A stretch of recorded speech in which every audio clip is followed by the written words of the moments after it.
also the first member of Congress who was once an undocumented immigrant. Congressman, thanks for being here. Thank you. Thank you so much for inviting me. So you have a fascinating perspective, but I want to ask you about your personal story first. When were you an undocumented immigrant? Well, I came here at the age of 9 with my parents, with my mother and my father, my brother and sister. And we were here in a visitor's visa, and we overstayed our visitor's visa. As so many people do. As so many people do. And then we eventually were here without any documents and actually had to go back to the Dominican Republic to get our green cards. So we face the predicament that had we not gotten our green cards, we would have been stuck there. What was your life like during that time when you were undocumented? Well, I was a young boy, but I remember, you know, my grandparents talking to us about being careful where we went, not approaching any strangers. And so it sends sort of like a chilling effect to anybody that doesn't have any documents. How do you move around? How do you go to school? How do you go to a store? How do you, you move around the neighborhood? I think it sends a chilling effect to anybody that doesn't have any papers, these kinds of actions that are occurring now. Because you do sort of live in the shadows. That's true. There's no question about that. And what I find now is that many people are afraid. I hear in my district office people calling in concerned. They don't know how this new guidelines will apply to them. People are afraid to go out during the daytime. I heard of folks that only go out at nighttime. And so there is concern, there is fear out there. But so then what happened? So you lived here for about 1.5 years as an undocumented child, and then your family had to return to the Dominican Republic, and you had to basically, correct me if I'm wrong, go through the proper procedure to come in legally. That's correct. And, okay, well, you know what Mr. Trump's supporters would say, why doesn't everybody do that? That's what everybody should have to do. Yes, but, you know, I was a child, just like many other young kids come in because their parents bring them here. Should they be penalized? They were raised here in America. They speak English. They went to school here. Many of them don't even speak the language of the country of origin. Yes, they're American for all intents and purposes. However, his new guidelines don't seem to... You would have been called a dreamer. Had that term been invented in your day, you would have been called a dreamer. That's correct. And his guidelines seem to not touch the Exempt dreamers, yes. But it unleashes the hound dogs, if you may. It sets fear as a mass deportation guideline that he sets out.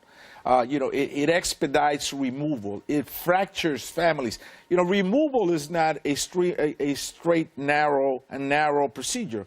You know, there are families that are here undocumented whose children were born here. So if you remove the father, let's say, that family now will not have a father figure there. If you remove the mother, or both of them, what would happen to the children that are U.S. citizens? They have rights and privileges just like you and I have. And so it is not a straight and narrow procedure. It will have implications across the board. And so we are very concerned about these guidelines. But what do you say to all of the people who say there are laws in this country? We are a sovereign nation. People have to do it right. They have to wait in line like ultimately your family had to. I mean, how can there are laws, and we're not asking for people to break the law. You know, we're not saying that if someone committed a violent crime, they should not be arrested and deported. But we are a country of aspirations. Are we a country of deportation, or are we a country of aspirations? I think that's what's on the table right now. Have we changed the course of America? Are we now a heavy-handed, bullying country? Or are we a country that anybody could do anything, including an undocumented young boy that's not a member of Congress? It is remarkable. Your personal trajectory is a remarkable story. We know a few details about what Mr. Trump's new plan looks like. Let me read them to you. He would add 10,000 ICE agents to help with this deportation idea. 5,000 Border Patrol officers would be added, additional detention centers, and expansion of immigration courts. The estimated cost is $1 to $4 billion. What concerns you the most? I think that, first of all, do we have the money to implement all of this? Is this the best way to spend our money? Or should we be building schools? Should we be building infrastructure? Should we be doing positive things with this money? Or are we in lockdown, as they say in my district? Is the nation going to be in lockdown? Is it martial law?